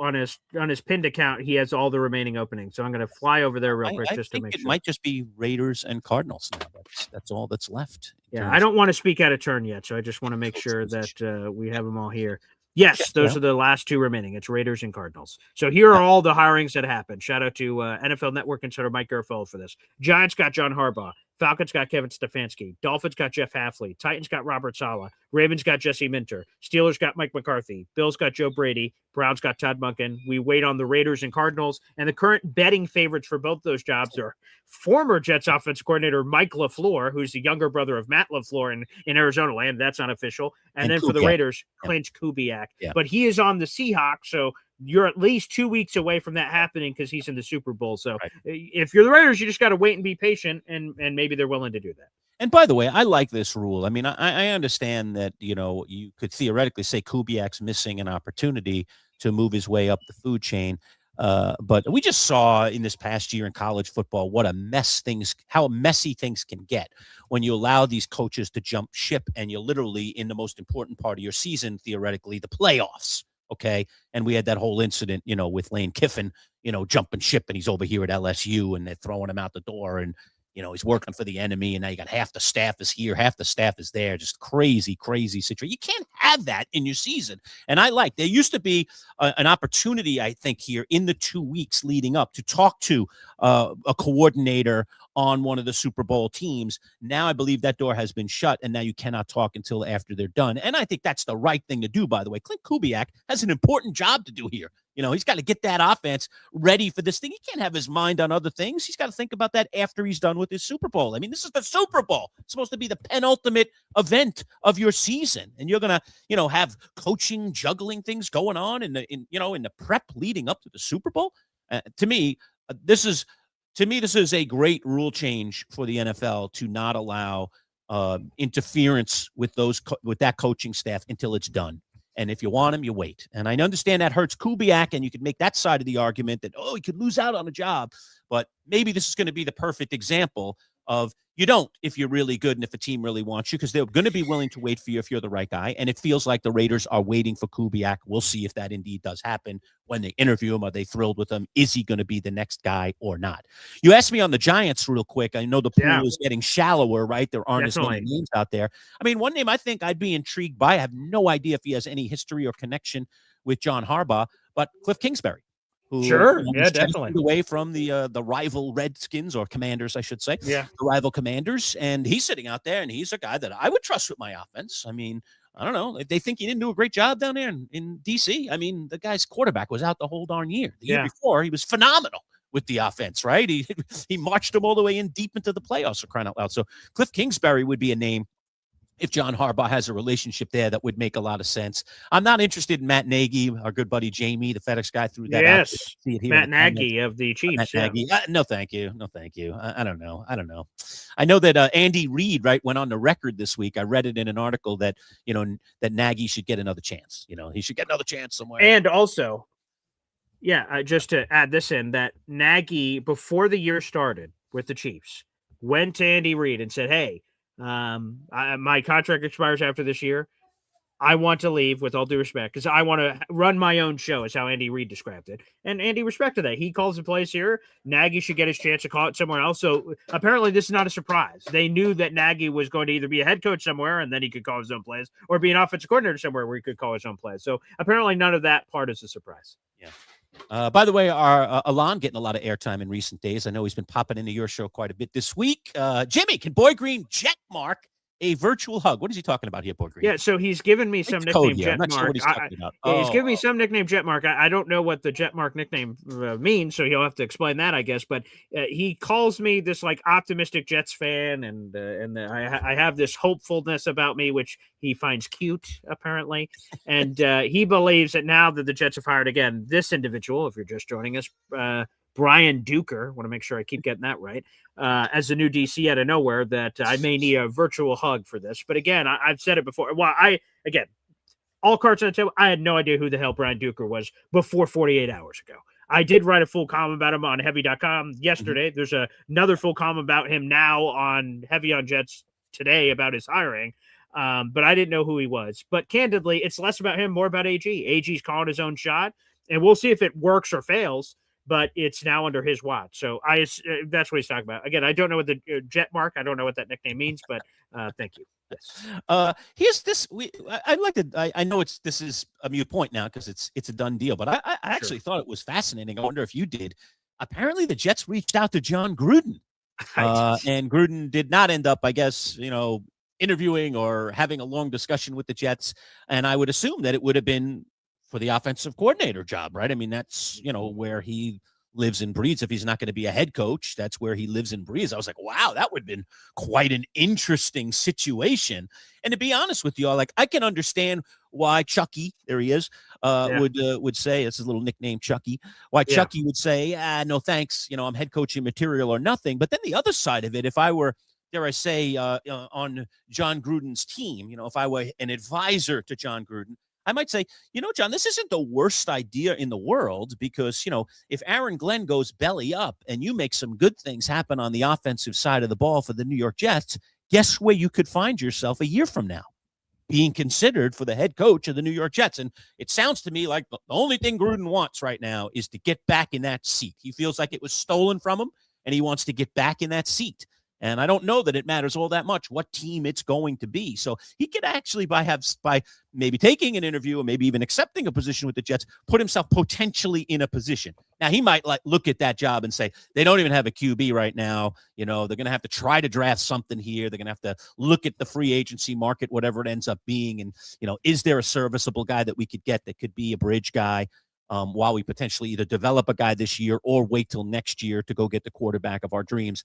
So I don't know, but it would have been intriguing, but maybe not attractive enough for a guy like Gruden. But I think if you want to get out of the morass, right, sometimes unfortunately, you got to do it in steps. You can't just jump back up because, listen, there were a ton of openings this year. What did it end up being, 10? Okay. 10 in total, right. Pillar to really post, doesn't seem like anybody really took the idea of John Gruden all that seriously, that the baggage was too much or he's been away too long or whatever the excuse might be. The fact of the matter is that it doesn't seem like he was close in any of these 10 jobs. So what's your way back in? Well, you get halfway in, and being an OC for somebody like the Jets would be interesting. What do you think about that? Yeah. So that news caught me off guard. Yeah, me too. I was like, what? And again, so this tweet, by the way, let's give credit. Zach Rosenblatt of The Athletic tweeted this out yesterday. Now, I screenshotted this last night. It was at 2 million views. So I can only imagine how many more views this nugget leak, whatever you want to call it, is up to now. Good Lord. Yeah. But I was celebrating my daughter's birthday, which was a couple days ago, but long story short, she didn't want to do all the cake and the presents, and we got her to all do it yesterday. And I get the alert on my phone, John Gruden rejects the Jets. I'm like, no way. And then I had to keep clicking the tweet because nowadays, Lurch, in 2026, and you're social media savvy, a blue check mark in yesteryear used to mean, oh, that's an official reporter. You could just, as soon as you see the blue check mark, you can believe that. Now, anyone can buy a blue check mark. So you always have to double check your sources. And Zach Rosenblatt, I checked. Yep, it's real. Checked, it's real. Checked, it's real. Because I was in disbelief that this reeks of desperation. If AG is going to John Gruden of all people, and by the way, John Gruden's not a bad coach. That's not what I'm saying. But the fact that he would ask John Gruden to join his staff would just show where he's sort of at right now. And that's crazy. But I think I go to your point of what you just said. So John Gruden, for those who don't know, has not been in the league for 5 years as a coach. And 5 years ago, he had to resign after a lot of controversy. Google it, kids, if you haven't seen or heard of it. Okay. So 5 years ago, he had to resign in the middle of a season. And they sued the NFL and all kinds of crazy stuff. Now, over the last couple of years, he's served as a consultant with the Saints, but that wasn't, from what I understand, that wasn't a serious role. It was sort of like an advisor. They paid him a salary. He got to wear the Saints gear, and it was very, hands off of what he had to do. I agree with you. So I agree with you on 2 points. First off, Gruden, I assume the only way he wants to come back is if he's a head coach. But the problem is that, we sometimes see this for fighters in MMA. After a long layoff, they do a warm-up fight before they do a title fight. You come in and smack a guy around like, here we go. There, all of a sudden, now I got all my sea legs under me. Now I get the title fight after. Some people, after a long layoff, immediately get the title fight, immediately come back. I'm a big name. I don't have to fight. I don't have to go through the lackey work. I'm freaking John Gruden in this case. But the fact of the matter is, John Gruden has not been interviewing for a head coaching job. So to me, if I'm John Gruden, I really want to get back. Now, fine. If you don't want to do the Jets, that's fine. I understand the Jets are a little bit of a disaster right now. So if you didn't want to do that, that's fine. But John Gruden, yourself, you need to answer this question for yourself, young man. And young man, he's in his 60s. That if he ever wants to be head coach again, he might need that warm-up fight. Right. And that warm-up fight is coming in as an OC somewhere, or quarterback Right. coach, whatever. Get your Doing a feet good wet, job. and, Right. and you're back in the game. And then all of a sudden, let's say you do a great job with whoever that quarterback is or that offense is, then you're immediately a head coach again. So I think that's the path. If he ever wants to do it again, that's a path. If he's going to be stubborn and say, I'm only ever come back if I'm getting a head coaching job, He might never get every year that we get away from 2021, which is the last time chance. he was head coach, Less those chance. chances continue to shrink. Absolutely. So, doubt. yeah, I think that's tough for him. But again, this is John Gruden, man, they are looking at some crazy names right now. Crazy. Okay, well, it does intriguing. That was, I was like, wow, that would be, dare I say, I was kind of like, that would be a get. That would be really Yeah, I fascinating, suppose. Sure, yeah. Whether it all works, who knows? I mean, you're talking about some big egos here, getting together. But again, Oh yeah. the theory that Gruden needs a stepping stone, as we were just discussing, I think there's a lot of merit to that. I think there's seriously a lot of merit to that. And I know he doesn't want to, dare I say, grovel at the feet of the NFL. He wants to do it in his own bold way. But I think you could be left, as I say, left at the altar, never for anybody to come join you.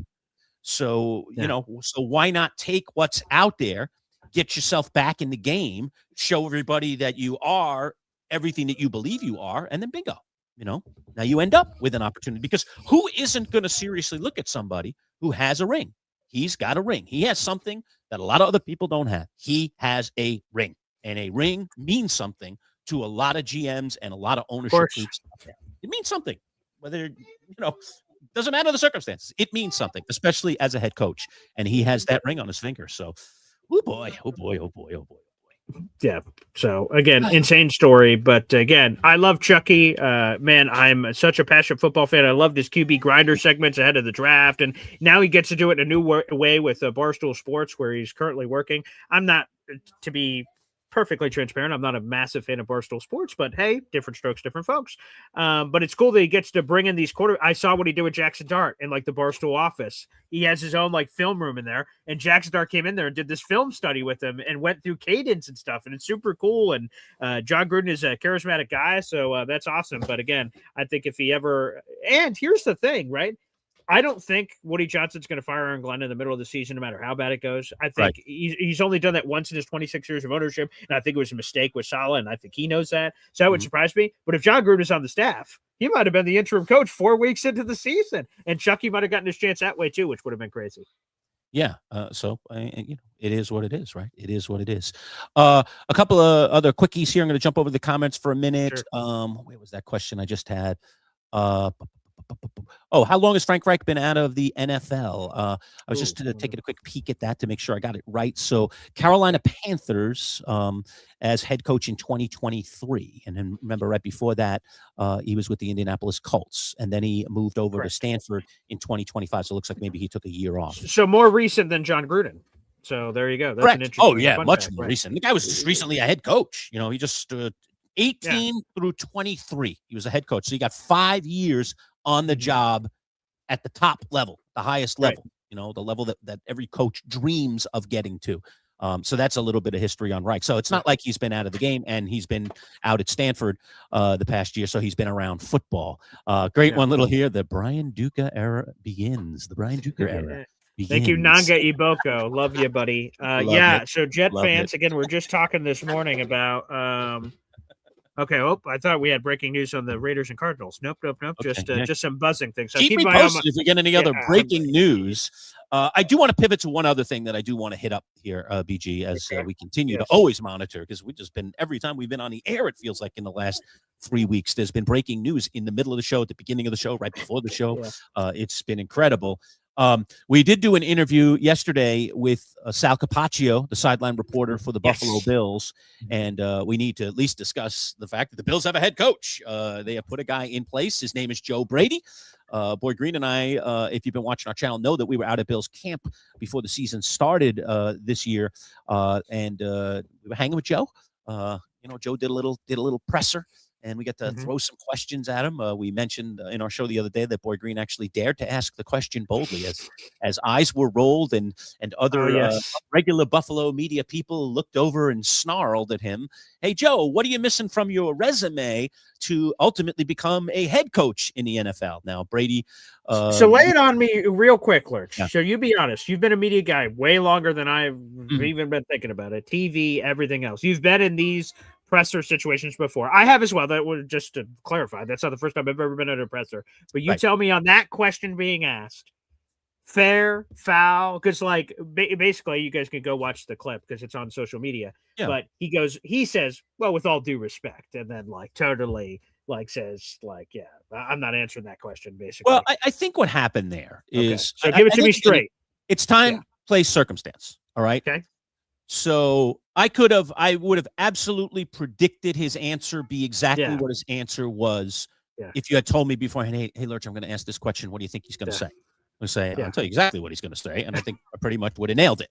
All right. Yeah. The reason is we are a training camp. They are getting ready for their season. Joe Brady is the OC. His coach is probably nearby waiting to address the media next. I mean, and he doesn't want even one reporter in that room. And if he answered the question in a different way, maybe he's got 5 reporters in that room that decide they're going to write a little story about Joe Brady's, ambition to be Yeah. a head coach in the NFL. And suddenly he has a story or stories out there that he doesn't want out there, especially rolling into camp. After all, this isn't about him right now. This is at camp time. This is about the Buffalo Bills getting ready for the season and chasing a ring and getting to Super Bowl and so on and so forth. So it's almost like it takes away from the greater thing by him even answering the question in any way. There's almost like, dare I say, a selfish nature to it, to say like, well, actually, I think I've done enough, and I hope someday some team, sees that I'm worthy, so on and so forth. But in the meantime, I'm here to be the Buffalo Bills. I mean, he could have given you a little bit. He could have given you a nugget. But what about me? I'm not surprised Was the question out of place? Was that out of line for me to ask that question? Well, the interesting thing too is I was there, Yeah. so not only right, you were on the other side, right? even the way that you phrased the question was, "Hey, Joe, I'm going to go a little outside the box here." Yeah, that's how I ask tried this to question. set it So, up, right? dare I say, you did kind of set it up with, I'm not going to ask you about the second string, and I'm not going to ask you about the battle at safety. All right, that we're about to see in camp. I'm not going to ask you about, Yeah. is this guy going to make the roster on the defensive line? Yeah. Tell me about, how you're going to, be more innovative with the offense this year, Joe. Like the questions that you typically get in training camp in these settings. It's all about like, where's the team going? Tell us about the battle over here. And by the way, that's what all the beat guys who are basically in that scrum that we were in are there for. They're all regular Buffalo guys, and there's always a few people from a little bit outside the market. We're not that far away, but people from a little bit further away that come in for a day and want to ask some of their questions, dare I say.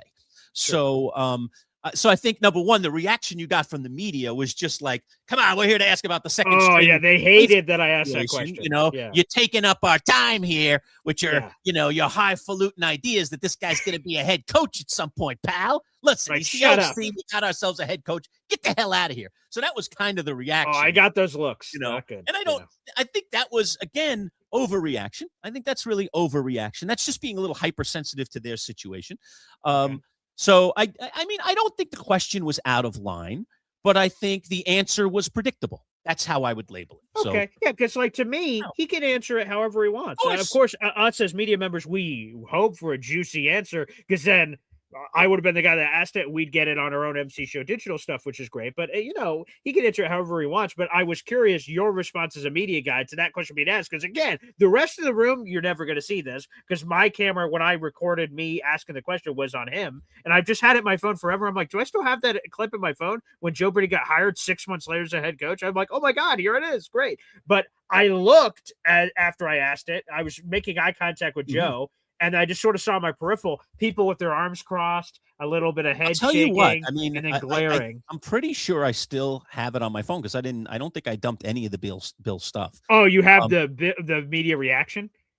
I shot it as you know, you were standing all the way on the far side, okay, or the right side to the left of Joe Brady, Right, and to I the was left of all the Joe way Brady, around right. on the other side. So we were in opposite places. We were not standing next to each other during that little, presser moment there. Oh, that so they you can confirm whether the eye So, rolls and and I anger shot and it, all that? and I'm pretty sure when you asked the question, because I heard your voice, I was just shooting Brady, as Yeah, any B-roll, photographer right, would right. do. Sure. I can get some good bites here. Maybe there's something we can use in a piece Yeah. that we're going to put together for some content. So I'm getting his answers. I'm Yeah. not wheeling over to the question people and then wheeling back to him, because I'm Right. operating with a phone, not a tripod and a professional camera. So I want to Sure. make sure I have a nice steady picture and I get a good thing for people that are going to watch this. So I'm on Brady, but I hear your voice, and of course, because I know it's you, I swing right over to you because Yeah. I want to get you asking the question. This is us at camp. We're not there that Yeah, often. yeah. Let me Sure. capture this moment. It could be cool. And I just don't remember how long I stayed on you before I Okay. swung back to Brady for the answer. So Oh, I did I get see. some of Right, that, right. like, huh, Because come I on, felt man. it. I felt what are you it. It doing there? I felt like Yada, me, yada. like my I was wearing a polo. I felt my collar, and I'm like, ooh, okay. I felt my collar getting hot of people staring at me. I'm like, again, to me, I don't care unless if you would have told me after, because I respect your opinion. If you would have told me after, Paul, hey man, I'm just here to shoot you straight. That was an unprofessional question, blah blah blah. If you would have told me that after, I would have taken that with great, like, I would have said, screw you, let you know. I would have, whatever you told me, I would have taken like, okay, I totally understand. But the rest of the room give me looks. I'm like, whatever, man. As long as I thought I was shooting straight and it was an honest whatever question, he can answer however he wants. Well- If they would have looked at me, I wouldn't have cared. But if you would have told me after, that was a little dicey, pal, I would have heeded your word. Well, the After best part of this whole thing, though, is that you really get the last laugh, because everybody was scoffing at the idea.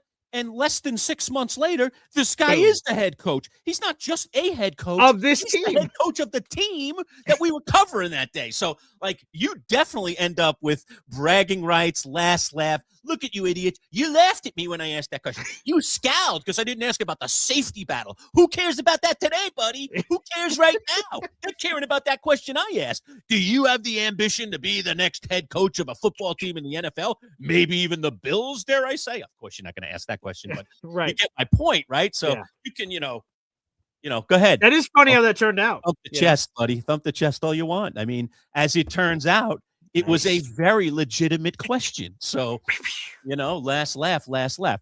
And like I said, no, I do not think it was an out of line question. Okay. I do not think, but it was an unconventional question, and an outside the box question. But again, for anybody that was at that presser when I was there, the way you asked it, you even kind of addressed that. You said, I know it's a little bit outside the box here, coach, but I want to ask you, your resume, your coaching resume, you're here with the Buffalo Bills now as the offensive coordinator. Do you feel like to be a head coach at this level that, is there anything else you need on your resume? That was essentially paraphrasing. To be honest, I didn't think I was going to get the Todd answer. I knew that was possible. Anytime you ask anyone anything, it's possible they just completely dive out of the way. But Yeah. I thought he could have said, basically, turn it into a positive thing for Buffalo. Yeah, I need to do a much better job. If I'm doing my job here, I'm of course going to get more head coaching opportunities out there. So that means I got to keep killing it here, like I plan on doing, or something. Yeah. I thought that's where he was going to generically go. I didn't think he was going to be like, you know what, I haven't done enough. I just thought it was going to be more building up, but no, he just completely dodged it. I was like, Well, okay. we actually addressed this in our interview yesterday with Sal Capaccio, and I urge any of you who are watching now to go back and watch that video, especially if you love Buffalo Bills football, because we broke down, everything with Sal, Brady being named, was he surprised, and everything, and we brought up Boy Green's question and how the media kind of scowled at him when it went on, and and got kind of Sal's reaction, because Sal was there. I don't remember if he was one of the also in that scholars, room. but Yeah, he was he was there. over He there. saw the Yeah. reaction. He knows. And kind of Sal was just exactly like I just was. Well, looks like someone got the last laugh here, Boy Green, and I think it's you. So go back and listen to what Sal says about it. I thought it was fascinating what he had to say about that whole thing. So, again, you do end up here with the last laugh, because that was, as it turns out, a very legitimate question. I guess he didn't need anything else on his resume to be named I guess not. because he got the head coaching job. So of Right. that very team that we were talking about, which we wouldn't have dreamed, I don't think. I had no idea. Definitely not Buffalo. thought- Sean McDermott has been great. Yeah, That this guy's definitely not. pushing McDermott out the door, and he's going to be the next coach in Buffalo. Like, the thought is Brady's been a lot of places, and maybe somebody's going to give him a shot. Right. Yeah, that's what I thought. Hey, Sure. he's Yeah. pushing the vet out and then making him the head guy. And Sal said something else. I don't want to spoil it for everybody who wants to go watch the interview. But the other thing he said was to address your part of why he didn't answer it, or why he really dodged the question, or why he just said, yeah, I'm not interested in that question, was simply because, again, Sal explained to us, because we asked him yesterday about what kind of person is Joe Brady? What's he like? Because people, we know what he's done, but he's not been in the spotlight. Now he's going to be in the spotlight. He's going to be the one heading up these press conferences and answering all the tough questions. What's he going to be like? And Sal said, to date, he's a very reserved, says very little, very, very insulated, protected kind of guy when it comes to what it is that he'll share with the media. So again, looking at his personality at that point in time, as Sal described it, he's not a guy that's going to give you the answer you want, Boy Green. He's not going to chest thump. He's not going to say, I already feel I'm ready, or I need this one more thing, or whatever. He's just going to say, yeah, we're in camp here, so I'm focused on being the OC, and let's leave it at that. Like, move on. Don't want to answer that. Don't want to deal with it. I don't want anybody writing a story about it. Write a story about the backup safety. Don't write a story about me today, which is what camp is. I get it, but and coaches, they don't want to make the story about them. Not out of line. Okay, good. All right. Well, like I said, that's what I wanted to know. Again, I think life is all about learning, and I certainly have made mistakes. Yeah, I'll tell you. Again, Lurch, here's a good story. I'd love your take on this with the Hall of Fame, right? So I covered the Hall of Fame a couple of years ago. Jets and Browns were playing. Revis got inducted. Klecko got inducted. And it's great. I get to go to the Hall of Fame for the first time in my life, and I go as a credentialed media member. I was up in the press box covering the Hall of Fame game and then the Hall of Fame ceremonies and all that. And after the Hall of Fame game, Robert Saleh meets with the media. I'm media. I got a credential pass. So we're meeting with the media. I get to ask him a few questions. That's cool. So what I notice is, as I'm waiting for Robert Saleh, behind me, there's a big guy that's like hanging over my shoulder. And I'm like, what the hell is that? I turn around. I'm like, holy crap, it's Myles Garrett, Cleveland Brown superstar. He's waiting to talk to Robert Saleh after the presser. He's like waiting over my shoulder. Like, we're inches from each other. I'm like, holy crap, this Myles Garrett guy is a huge guy. And anywho, so Robert Saleh ends his press conference and walks over to Garrett. Now it's me, Garrett, and Saleh. Now Saleh's not talking to me. He's talking to Garrett. And I'm like inches away. I just happen to be standing there. The rest of the beat and everybody sort of dissipates and just walks off. It's just me. And I hear Saleh just sort of come up to Myles Garrett, and they're just talking. And then Saleh goes, I'd love to see you in the green and white, man. Like the Jets is what he's saying. And I hear that. I'm like, ho.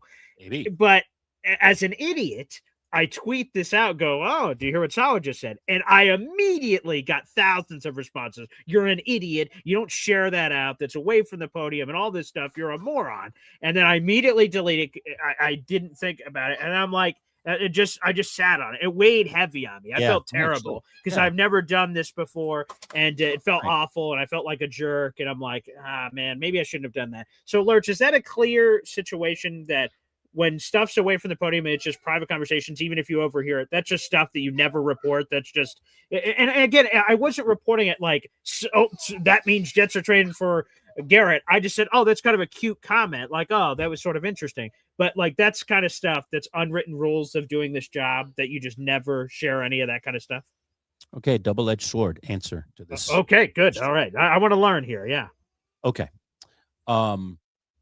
There is, dare I say, in the professional media world, and I'll call it an unwritten rule, because I don't think it's written, an unwritten rule that conversations of that nature are best left private, because they weren't intended for you. They weren't intended for that individual. You just happen to be given the privilege of being in that space, because we are privileged. I will always say that. No doubt. When I go into Bill's camp, like we did this past year, when I'm credentialed for a Giants game or Jets game, or all the many, many sporting events over the years that I've been credentialed to, my job always is, dress nice, be professional, follow the ethical standards that all of us journalists should follow. And so I think it's kind of an unwritten rule that you don't, just because you happen to be given the privilege of being in a space, because it's a privilege, of course, that you report everything that you hear, see, like everything, right? Like He answered his questions. Now he's talking to someone privately. You just have to be close enough to hear it. Yeah. So the unwritten rule is that would in some way be considered a bit unprofessional and maybe a bit out of line. And frankly, it could result in you not being credentialed in the future. Yeah, right. This guy that's just always, trying to find the thing that's the private conversation and bringing it into the mainstream and telling the world about it when it's not what the intention was. But, okay, here's the double-edged part of it. Okay, all right. Let's just say you're not Boy Green Daily guy. Yeah. Okay. You're not the Score 1260 guy like you used to be. All right. And you are TMZ. Oh, my. How do you think TMZ handles that situation? Are you kidding me? I mean, they're getting a picture of it. They're trying to get the conversations. They're still rolling their recorder, okay, while everyone's still mulling around that room. Hey, Salah's still in the room. Let me get a little closer and put my little boom mic over here, let's find out what they're up to. And running that story, especially if it's something salacious, like on the news tonight is the headline. Robert Saleh, says blah, blah, blah.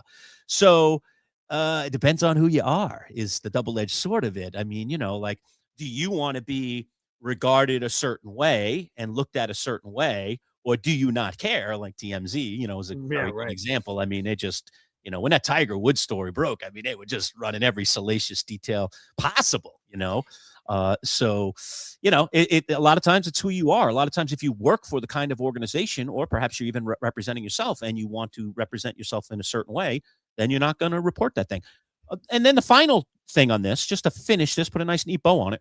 By the way, here it is. Here's the picture, right? So you see Salah to the right. Myles Garrett is right over Salah's shoulder. I'm right here. But before I came into this, I was standing right next to Garrett, unbeknownst to me at 1st. I'm just sitting there waiting for Salah, and it's Garrett. You can see in the top right. There's me with the phone, and I'm getting in for the Salah part of the presser, and then I step back after, and that's when Salah walks over. So, yes, this is the photo evidence of it. Here's the last tentacle of this. Okay. Robert Saleh, all right, needs to be aware that he is still in a room with reporters when he's talking to Myles Garrett. Because the fact of the matter is, unwritten rule or not, when you say things in a room with reporters, that is essentially up for grabs. So you risk that someone says, I don't care. That was good enough for me to run a story on. And if no one else heard it, I got an exclusive. I'm running with that baby. And is Salah going to say he didn't say it? We know he said it. You might even have him on tape. So you got it. It's a true story. So I always say when people used to come back at me when I ran stories that were negative, and I have run many of them over the years on television, radio. All right. They didn't like what I had to say. I would say, just tell me what part of it's not true. And then if I agree with you that I reported something here that wasn't true, I will apologize, so on and so forth. I will retract essentially what I said. And in every case, Boy Green, nobody ever said this wasn't true. Because even if they did, the few times that they did, I'd be like, well, actually, I have it right here. You want to listen to it? That's exactly what you said. That's why I said it that way, because that's exactly what you said. I don't want to misrepresent you. I want to represent you accurately.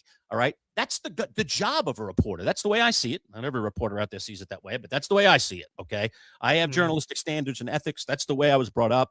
I'm going to report the truth, the whole truth, and nothing but the truth. So help me God. And that's what I'm there to do. But Salah has to know better that he's in a room still where there are still reporters. Even if the press conference is breaking up, they're still there. And if he elects to talk to Myles Garrett in the open in that room where others can hear, others can keep rolling on it, you risk that those people are going to run with something. So it's written rule versus unwritten rule, and then the same standard for Salah either way. So if he's smart and he's going to say something like that could turn into a story, the best thing is, hey, Myles, come on over here. Let me talk to you for a minute. You take him down the hallway where nobody is, and then you say what you want to say. So, that's but again, so to me, both the source and the reporter here, both. Yeah, definitely. So again, it is something that weighed on me that the rest of the trip, which I felt awful about, because again, I never would want to be in that kind of position that I break the rules of that way, because they're very important to me, journalistic integrity and all of that other action. By the way, the New York Jets, for those who are waiting for it, it is now official. He has been officially introduced, Brian Duker, as the new defensive coordinator. So that's Gruden. Excuse me. Yeah, there you go. Yeah, there he is. So it is official. DC, everybody. There he is. Yeah, let me see. Well, here's the one thing before we wrap up. And again, we're going to have a Jets interview up on the channel, folks, with Nick Faria. We're going to react to this Brian Duker news. Yes, sir. Let me see Wow, if they wow. had it in here. Okay, let me see. Okay, here's a quote from Aaron Glenn. Quote, during our time in Detroit, Brian consistently demonstrated a high football acumen and an aggressive approach to defense. I'm confident his energy and knowledge of the game will help elevate our players and push this team forward, end quote. I was trying to see if they announced whether or not who would be calling plays, but it doesn't look like they did in the press release. That's the information I was hoping for, but we do not have that. So we'll have to wait to see more information about that. But again, I fully expect that. Here's a response to what we were just talking about a minute ago. Don't you know that no question is a dumb question? That's why it's called a question. Laugh out loud. And guess who that is? That's our pal Nicky Lamangino. Oh, there you go. That's awesome. Here on our open. That is singing those vocals about Manchild wants to talk to you. And Boy Green is on the scene. That is one Nicholas Lamangino, and there he is chiming in. Thank you, Nick, for watching and being part of the family as always. But yes, there you go. Nice. That's good. But again, I want to learn from it. And my next media opportunity, I hope I represent better. So, no, again, all valuable learning lessons for the future. All right. Before we go, congrats again to #1 Austrian Jets fan, MFC, Old Yank, Big Al, and Hep, gifted by MFC.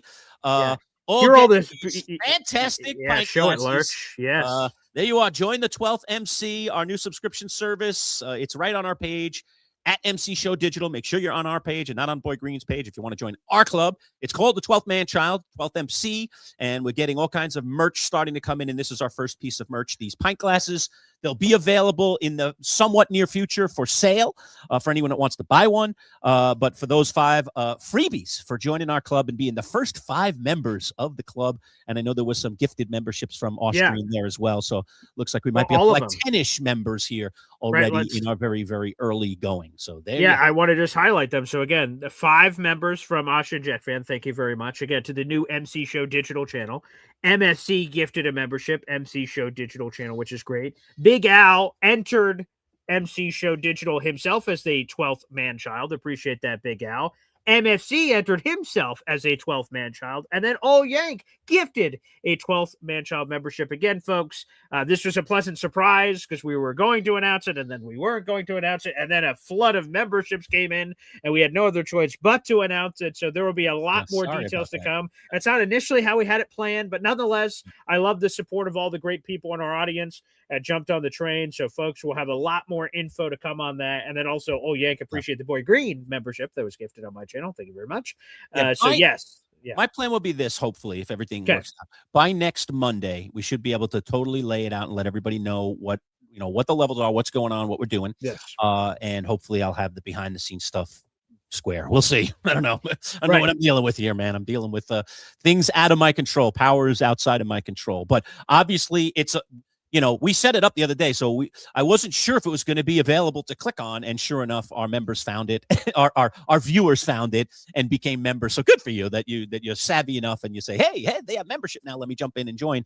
That you did that.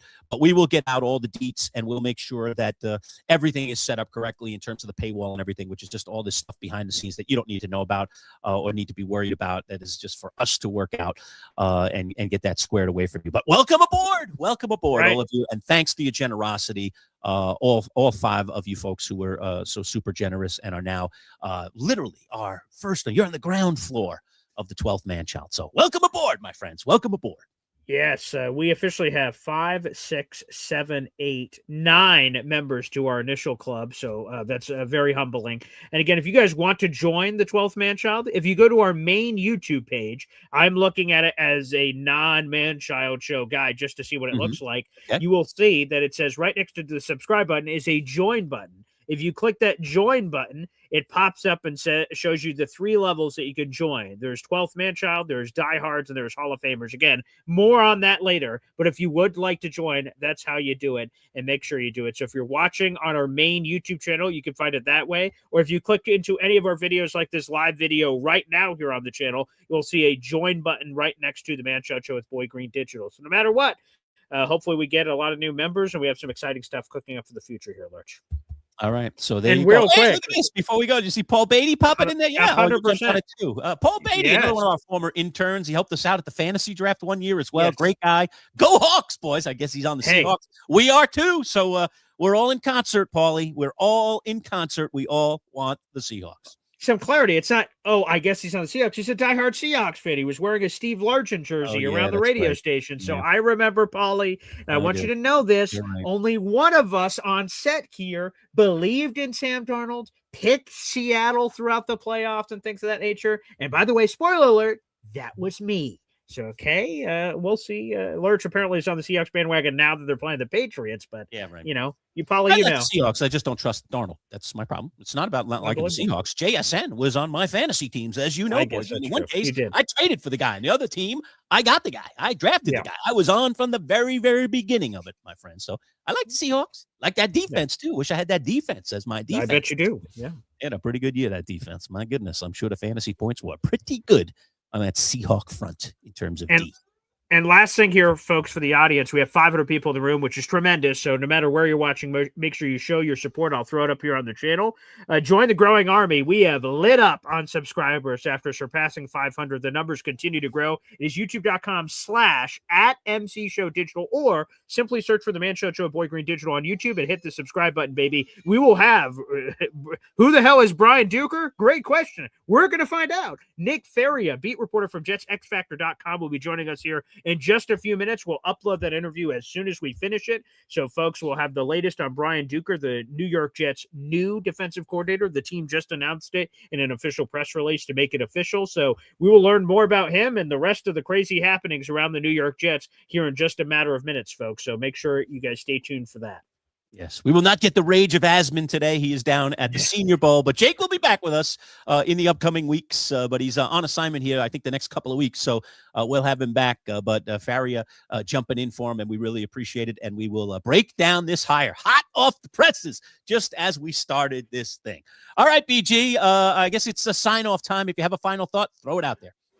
Again, I see that we're getting immediate comments. Justin Ferrocho, member of the Boy Green Coffee Club, appreciate that. Brian Duker, another defensive backs coach. Ugh. Again, I say this. I think it's again, Duker is not a sexy name. I'm not going to pretend it is. I didn't even know who he was until 48 hours ago. Hey, Brian Duker, who the hell is that? Yesterday, I wrote a full column about him when he did a virtual interview with the Jets. I'm like, oh, he's an interesting name. And then they hired him seconds before we went live. So I'm not pretending that Brian Duker is a big name. But what I am saying is it's less about Duker, more about AG. While they apparently did not make it official in the press release, I fully expect that AG is going to be calling plays for the team this year, and people are going to argue and debate whether that's good or bad. To me, I respect the fact that he's going to be calling it, and we'll see where it goes from there. So my final thoughts is hold on to the rope.